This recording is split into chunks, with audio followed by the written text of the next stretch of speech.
Tại vùng đất này của châu Phi, thiên nhiên tồn tại một nghịch lý lạ kỳ.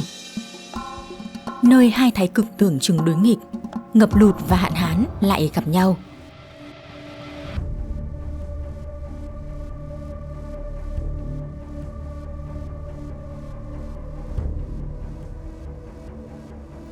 Trên trời không một gợn mây, không một giọt mưa nào rơi xuống vùng đất này. Vậy mà mực nước vẫn dâng lên, len lỏi qua những bãi cát nóng, biến cả một vùng đất khô cằn thành đồng bằng ngập nước chỉ trong vài tuần. Và mọi loài vật trong hàng trăm km quanh đây dường như đều đã hẹn giờ cuộc đời mình theo trận lũ ngược đời ấy. Sinh nở, di cư, săn mồi hay cái chết, tất cả đều xoay quanh một câu hỏi duy nhất: bao giờ nước về?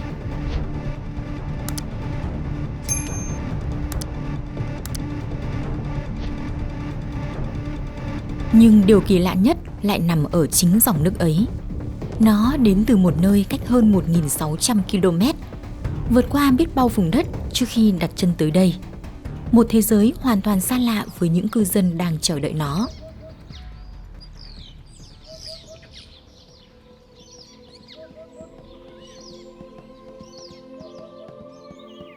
Đây là đồng bằng Okavango, một trong những vùng đất ngập nước nội địa kỳ vĩ nhất hành tinh. Chỉ cách những vùng cát của Kalahari không xa là một thế giới hoàn toàn khác. Một bên là những khoảng đất khô nóng, nơi sự sống luôn phải chắt chiu từng giọt nước. Bên còn lại là mạng lưới sông ngòi, đầm lầy và những hòn đảo xanh trải rộng đến tận chân trời.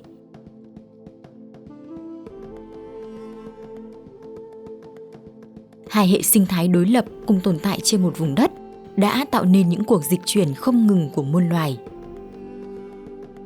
Khi mùa khô bao trùm vùng đất xung quanh, Okavango trở thành điểm đến của những đàn voi, trâu rừng, linh dương và vô số sinh vật khác đang tìm kiếm nguồn nước để tồn tại. Câu chuyện ấy bắt đầu ở vùng cao nguyên Angola, xa tít về phía bắc. Từ khoảng tháng 10 đến tháng 4, những cơn mưa lớn trút xuống vùng cao nguyên này. Nước gom lại thành sông Okavango, rồi bắt đầu một hành trình dài về phía nam.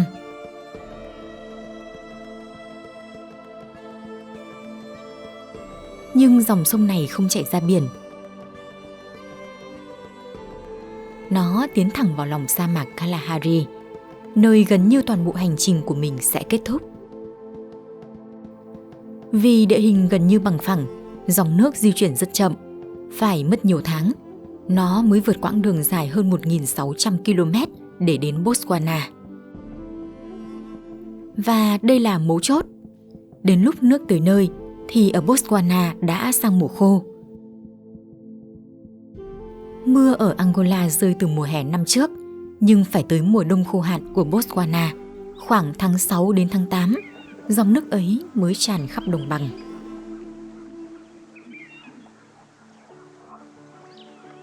Và điều đáng kinh ngạc là dòng nước ấy gần như trong vắt. Trên hành trình chậm rãi qua cát và cỏ, phù sa cùng tạp chất bị lọc gần hết, nên khi tới đồng bằng, nước Okavango sạch đến mức nhìn thấu tận đáy.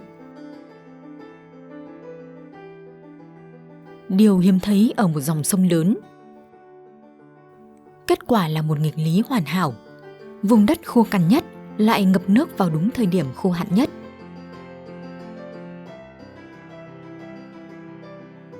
Trong khi khắp Kalahari cỏ cháy và giếng cạn, thì ở Okavango nước mới về, cỏ mới xanh và sự sống đổ dồn về đây.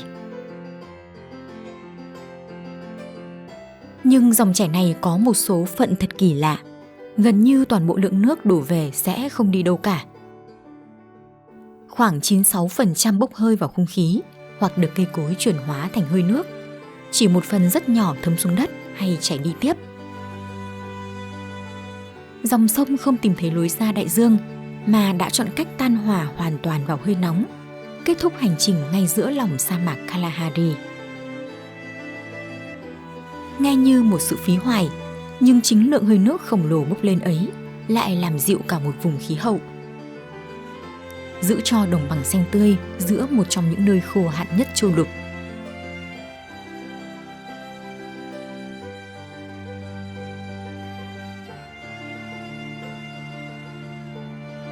Và phần lớn những hòn đảo ấy khởi đầu từ một thứ bất ngờ, những gò muối nhỏ bé.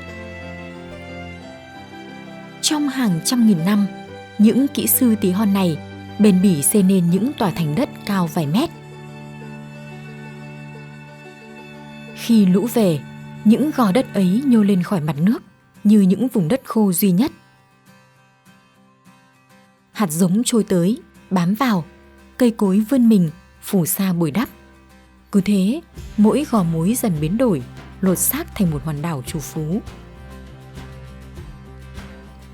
Đồng bằng Okavango ngày nay có hơn 150.000 hòn đảo như thế. Và thật kinh ngạc, nguồn gốc sâu xa của chúng chỉ đơn giản là những tổ mối.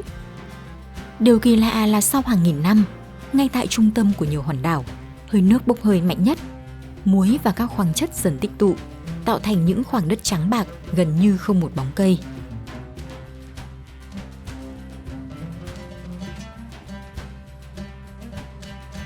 Trong khi đó, phần rìa đảo vẫn được phủ kín bởi những hàng cọ và bụi cây xanh tốt. Sự phân bố đặc biệt ấy khiến mỗi hòn đảo mang hai gương mặt đối lập. Một loại đất khô cằn ở giữa và một vành đai tràn đầy sức sống bao quanh.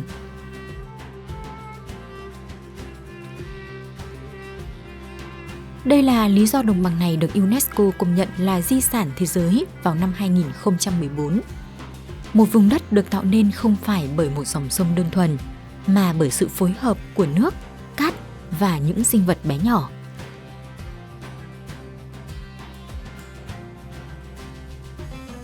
Khi mũi nước đầu tiên tràn tới vùng đất khô, nó đánh thức những sự sống đã ngủ vùi suốt mùa cạn.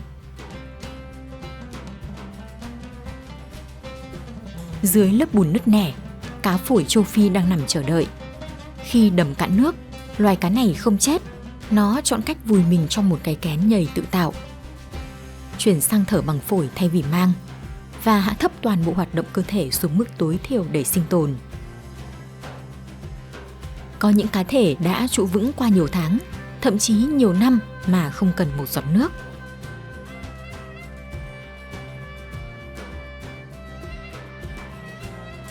Và rồi khi lũ về, hơi ẩm đánh thức chiếc kén, con cá tỉnh dậy và bơi ra như thể chưa từng có mùa hạn nào đi qua. Ếch vùi trong đất cũng trồi lên. Côn trùng nở rộ. Cỏ non đâm lên chỉ sau vài ngày.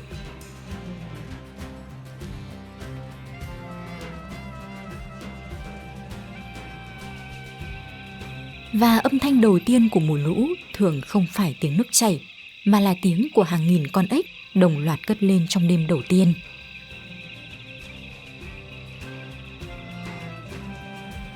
Chỉ trong vài tuần, một vùng đất tưởng như đã chết khô biến thành nơi trù phú bậc nhất châu Phi. Và tin ấy lan đi rất nhanh, kéo về đây những đàn thú khổng lồ, cùng những kẻ đã kiến tạo nên chính đồng bằng này.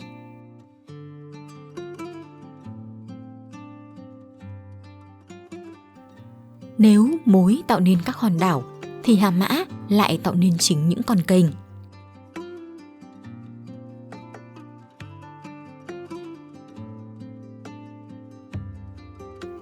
Mỗi đêm, Hà Mã đi theo những lối quen thuộc qua đồng bằng để tìm cỏ.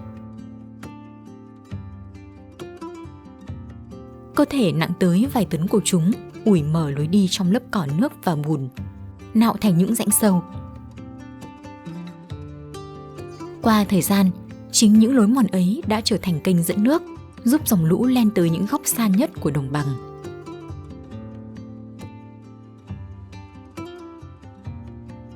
Dù nặng tới 3 tấn, gã khổng lồ của đầm lầy châu Phi lại sống chủ yếu bằng cỏ.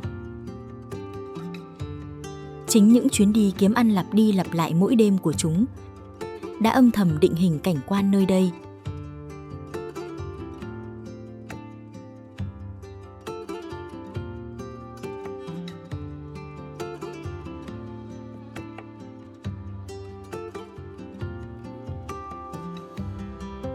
Nhưng loài định hình đồng bằng ở quy mô lớn nhất là voi châu Phi.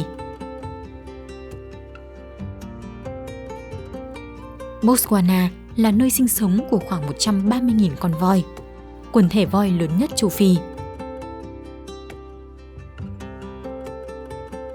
Chiếm khoảng 1/3 tổng số voi đồng cỏ của cả lục địa.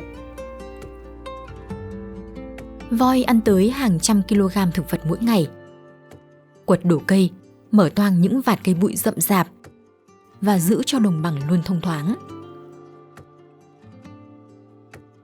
Những kiến trúc sư này là người làm vườn chuyên nghiệp, tạo ra hàng trăm lối đi nhờ thân hình đồ sộ của mình.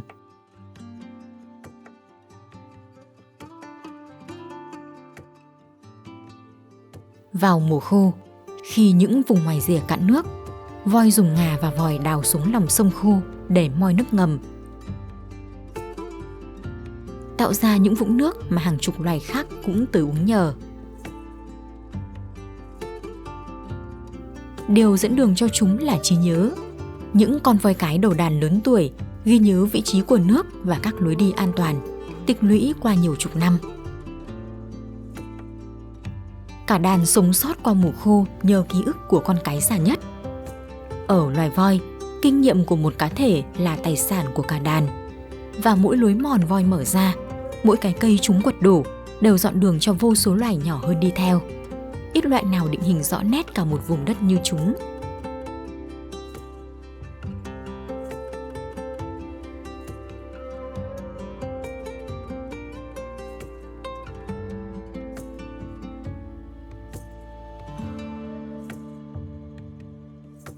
Chính vì đàn voi khổng lồ và sự trù phú của đồng bằng, Botswana đã chọn một con đường bảo tồn hiếm thấy. Điều ta sẽ trở lại ở cuối phim.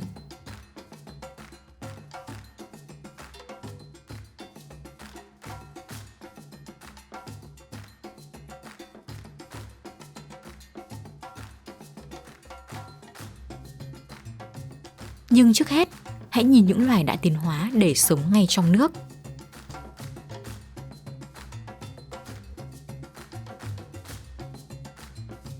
Trên đồng bằng ngập nước, tốc độ trên cạn không còn quan trọng bằng khả năng chạy trong nước.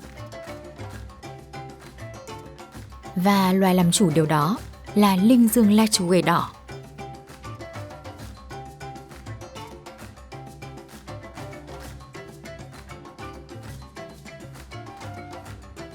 Móng của lechwe dài và xòe rộng khác thường, giúp nó không bị lún và bám tốt trên nền bùn. Phần chân dưới của nó phủ một lớp chất nhờn chống thấm, để nước trượt đi thay vì cản nước. Nhờ vậy, lechwe có thể phi nước đại qua vùng nước ngập tới bụng, nơi mà phần lớn kẻ săn mồi phải chậm lại.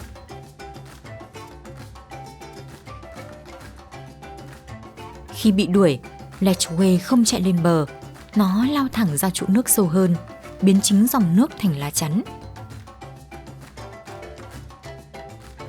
Cũng nhờ đôi chân ấy, lechwe gặm được thứ cỏ nước mọc ở những vùng ngập mà phần lớn loài ăn cỏ khác không với tới. Một nguồn thức ăn gần như của riêng chúng.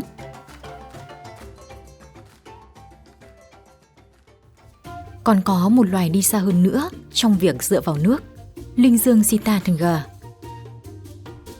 Đây là loài linh dương thích nghi với đầm lầy bậc nhất châu Phi. Móng của nó xòe rất rộng để đi trên lớp thực vật nổi mà không chìm. Và khi gặp nguy, nó làm một điều gần như không loài linh dương nào khác làm. Lặn xuống nước, ẩn mình trong đám sậy, chỉ để hở hai lỗ mũi trên mặt nước và đứng yên như thế cho đến khi mối nguy qua đi.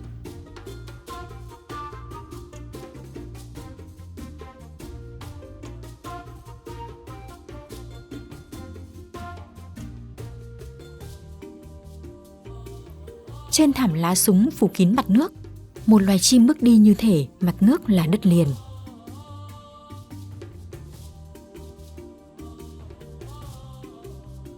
Chim lôi châu Phi, hay còn gọi là chim đi trên hoa súng.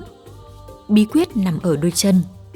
Ngón chân của nó dài đến mức phi thường, dàn trọng lượng cơ thể ra trên một diện tích rộng để nó bước đi trên những chiếc lá mỏng manh mà không chìm.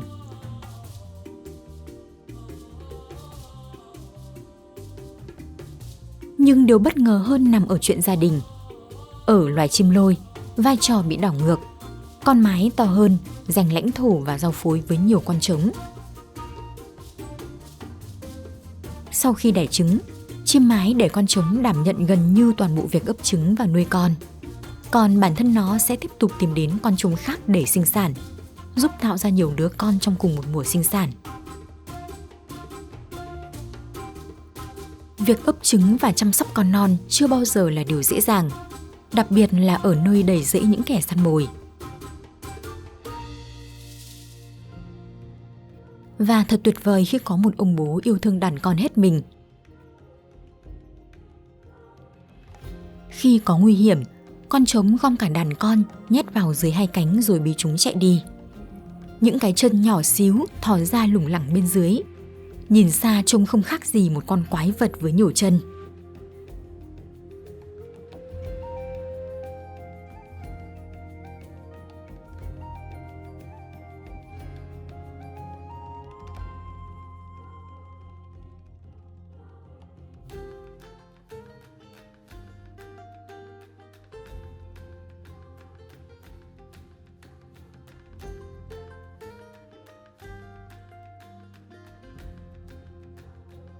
Và khi trận lũ bắt đầu rút, đồng bằng lại diễn ra một sự kiện mà ít nơi nào có: mùa cá chê chạy. Khi nước cạn dần, cá nhỏ bị dồn vào những lạch hẹp. Loài cá chê ở đây không săn đơn lẻ, chúng tụ thành từng đoàn đông đúc, cùng nhau lùa đàn cá nhỏ dọc theo lạch nước, đớp mồi trong một cuộc truy đuổi tập thể kéo dài nhiều ngày.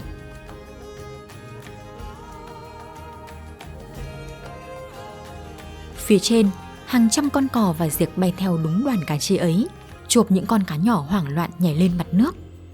Chính sự rút nước, thứ báo hiệu mùa cạn sắp tới, lại châm ngòi cho một trong những bữa tiệc lớn nhất của đồng bằng.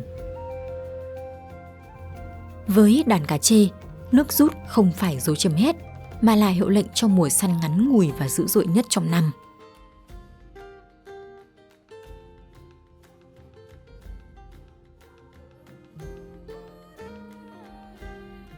Nước cũng gọi về vô số loài chim.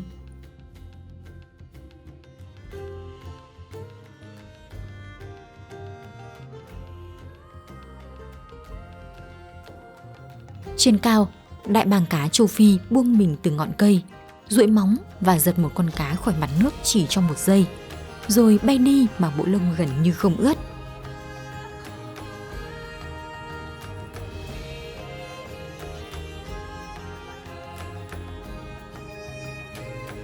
Tiếng kêu vang của nó là âm thanh gắn liền với mọi dòng nước ở châu Phi.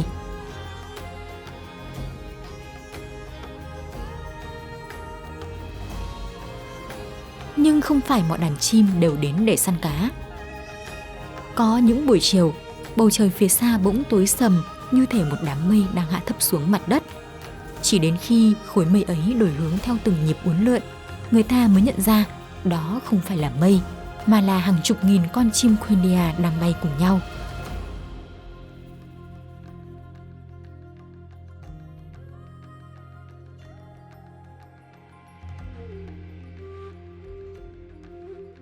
Chúng đổi hướng gần như cùng một lúc, tạo nên những dải sóng cuộn liên tục trên bầu trời.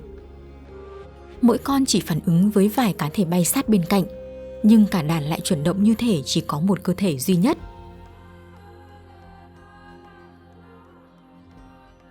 Giữa đồng bằng Okavango, những đàn chim ấy tạo nên một trong những cảnh tượng ấn tượng nhất mùa nước nổi.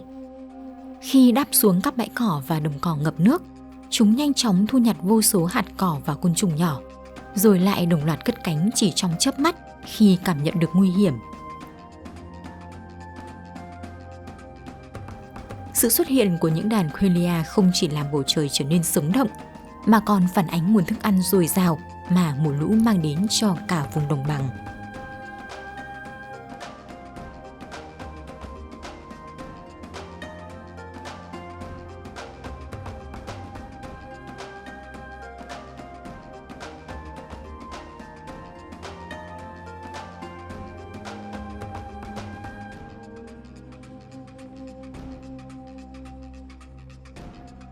Lội trong vùng nông là xếu Wado. một trong những loài sếu lớn và hiếm nhất châu lục.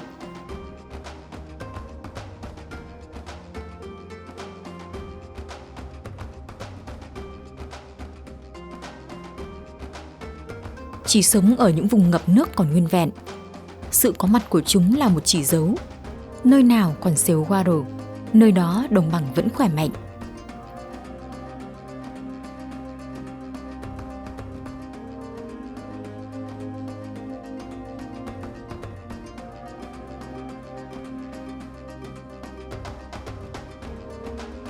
Ẩn mình dưới làn nước là những cư dân cổ xưa, cá sấu sông Nin. Chúng đã ngự trị tại đây từ rất lâu, trước cả khi con người kịp ghi dấu những trận lũ đầu tiên. Khi mùa nước tràn về, dòng sông không chỉ là ngôi nhà mà còn trở thành đồng minh hoàn hảo cho loài săn mồi kiên nhẫn này.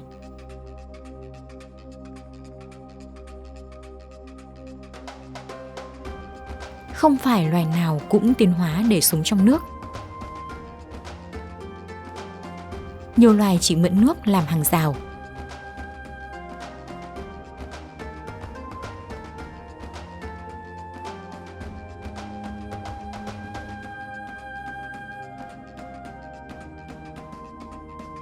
Mỗi chiều, những đàn khỉ đầu chó lội qua vùng nông để lên ngủ trên các hòn đảo có cây cao.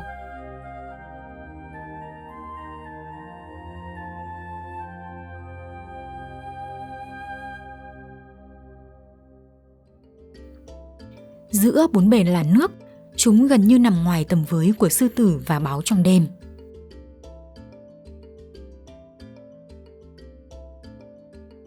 Với chúng, chính những con kênh mà Hà Mã mở ra lại trở thành bức tường thành, và hòn đảo, vốn khởi nguồn chỉ từ một tổ mối, nay trở thành chốn ngủ an toàn cho cả một đàn linh trưởng. Khỉ đầu chó là loài linh trưởng dành phần lớn thời gian trên mặt đất. Chúng sống thành những đàn đông đúc, cùng nhau kiếm ăn, cảnh giới và bảo vệ con non. Là loài ăn tạp, khỉ đầu chó tận dụng gần như mọi nguồn thức ăn sẵn có, từ quả chín, hạt, lá non, mật hoa cho đến côn trùng, trứng chim và cả những động vật nhỏ khi có cơ hội.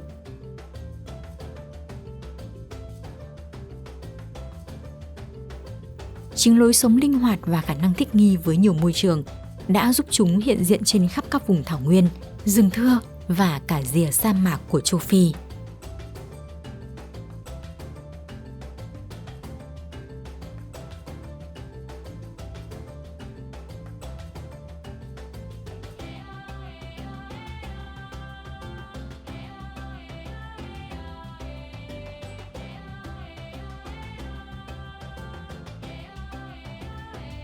Sự trù phú bất ngờ giữa sa mạc này thu hút không chỉ con mồi mà cả những kẻ săn mồi thông minh nhất châu Phi.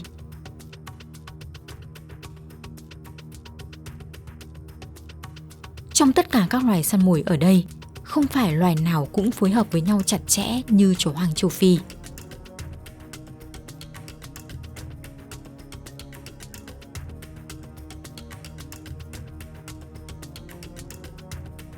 Loài này thuộc hàng nguy cấp, cả châu Phi chỉ còn vài nghìn cá thể. Nhưng ở nơi chúng sống, chúng là những thợ săn hiệu quả bậc nhất lục địa. Tỷ lệ săn thành công của một đàn chó hoang có thể lên tới 8 trên 10 lần. Cao hơn hẳn sư tử hay báo. Bí quyết không nằm ở sức mạnh của từng con, mà ở sự phối hợp tuyệt đối của cả đàn khi rượt đuổi.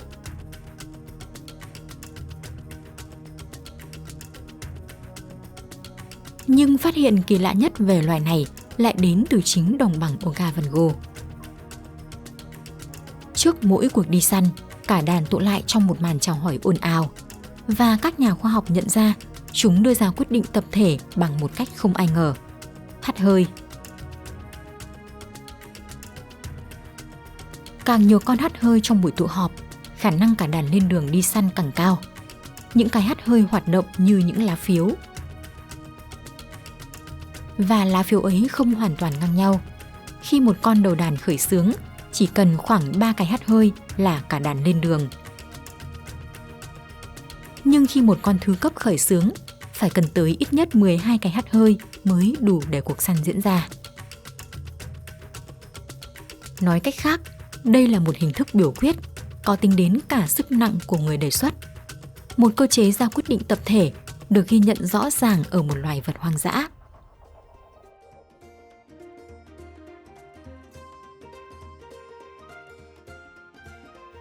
Khi cuộc săn bắt đầu, sức mạnh thật sự của đàn chó hoang mới lộ ra. Chúng không cần rình hay phục kích, chúng rượt đuổi công khai, đường dài và thay phiên nhau dẫn đầu để không con nào kiệt sức. Một cuộc chạy tiếp sức có tổ chức, đẩy con mồi tới giới hạn.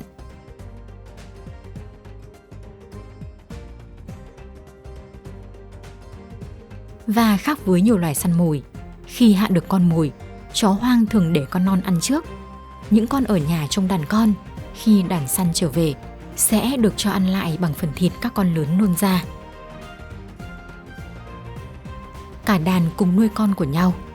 Chính lối sống ấy giữ cho một loài đang nguy cấp còn tồn tại. Chúng còn mang đôi tay tròn lớn khác thường, vừa để tán bớt nhiệt dưới nắng, vừa để nghe tín hiệu của đồng loại trong lúc rượt đuổi giữa đám cỏ cao.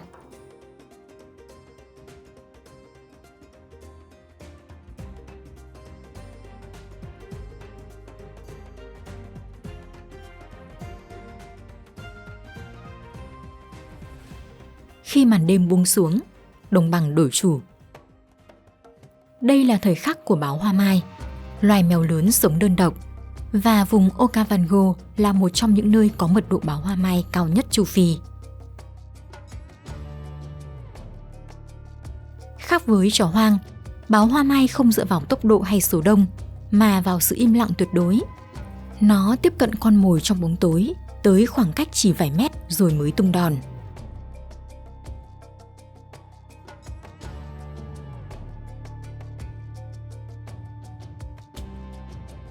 Và để không bị sư tử hay linh cẩu cướp mồi, nó tha cả con mồi nặng ngang cơ thể mình lên tận chạc cây cao, ăn dần ở một nơi không kẻ nào với tới.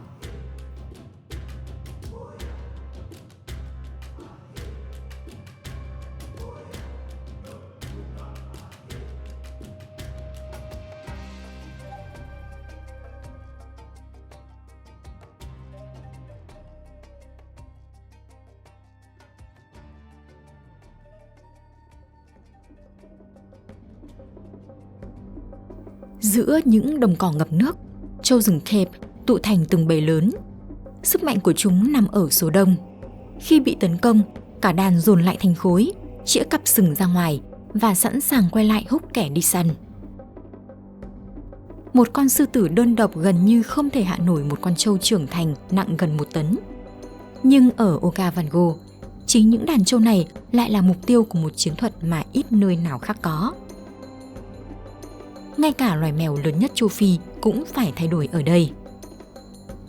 Sư tử thường tránh nước, nhưng ở Okavango, những hòn đảo bị chia cắt bởi các kênh sâu và con mồi thì nằm bên kia làn nước. Vì thế, sư tử Okavango đã học cách bơi, băng qua kênh, lội qua đầm để đi từ đảo này sang đảo khác.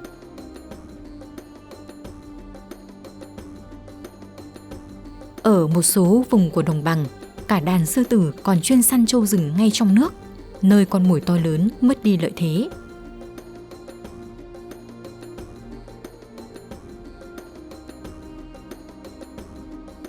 Đây là những con sư tử hành xử khác hẳn họ hàng của chúng trên thảo nguyên khô. Bằng chứng cho thấy chính vùng nước đã định hình lại cả hành vi của kẻ săn mồi đứng đầu.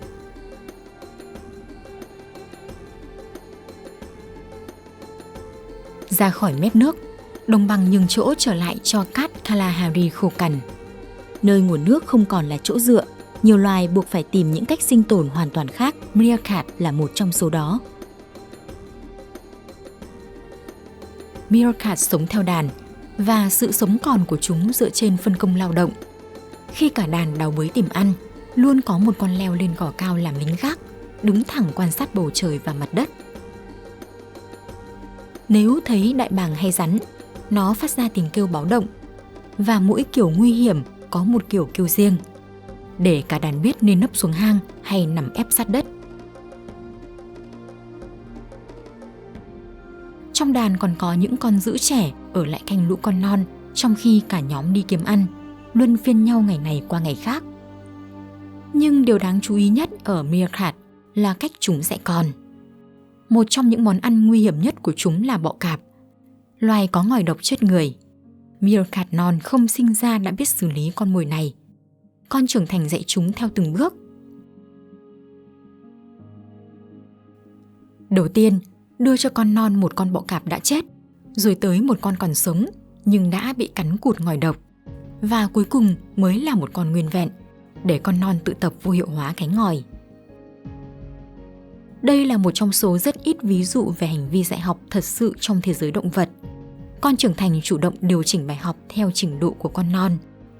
Chính lối sống hợp tác và những câu chuyện gia đình của meerkat đã đưa chúng lên vô số bộ phim tài liệu, trở thành một trong những loài thú nhỏ nhận được nhiều sự yêu mến.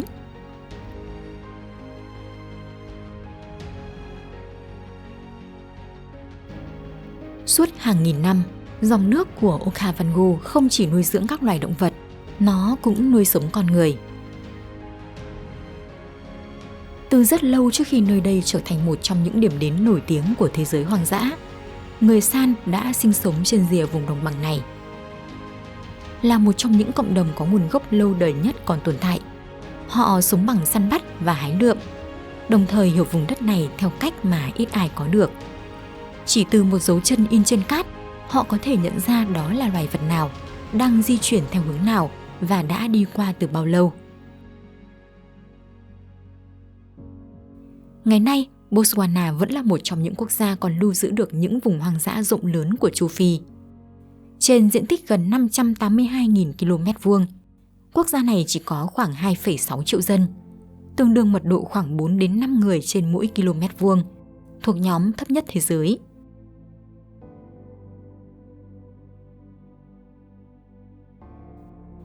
Kết hợp với các chính sách bảo tồn được duy trì trong nhiều thập kỷ, điều đó đã giúp những hệ sinh thái như Okavango tránh được nhiều tác động của quá trình đô thị hóa và khai thác quá mức.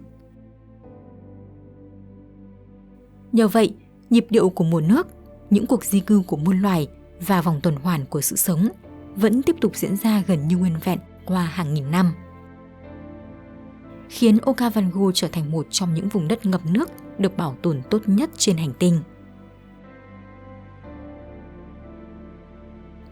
Nhưng trận lũ nuôi sống tất cả lại mong manh hơn vẻ ngoài của nó. Vì nước đến từ Angola, cách hơn 1.000 km, số phận của đồng bằng nằm ở thượng nguồn, ở những cánh rừng và dòng sông của một quốc gia khác. Chỉ cần nước bị chặn hay bị rút bớt ở phía trên, cả vùng đất kỳ diệu này có thể khô cạn. Rồi nắng lên và trận lũ bắt đầu rút. Từng con kênh cạn dần, những vùng ngập mênh mông co lại thành các vũng nước cô lập, và sự sống vốn trải khắp đồng bằng suốt mấy tháng, nay dồn ngược về những điểm nước cuối cùng.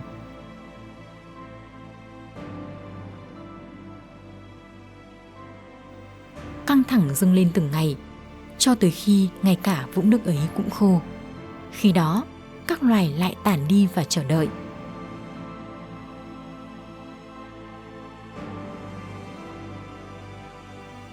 Bởi tất cả đều biết, dù không con nào hiểu vì sao, rằng nhiều tháng sau, từ một nơi cách đây hơn 1.000 km, nước sẽ lại tìm về.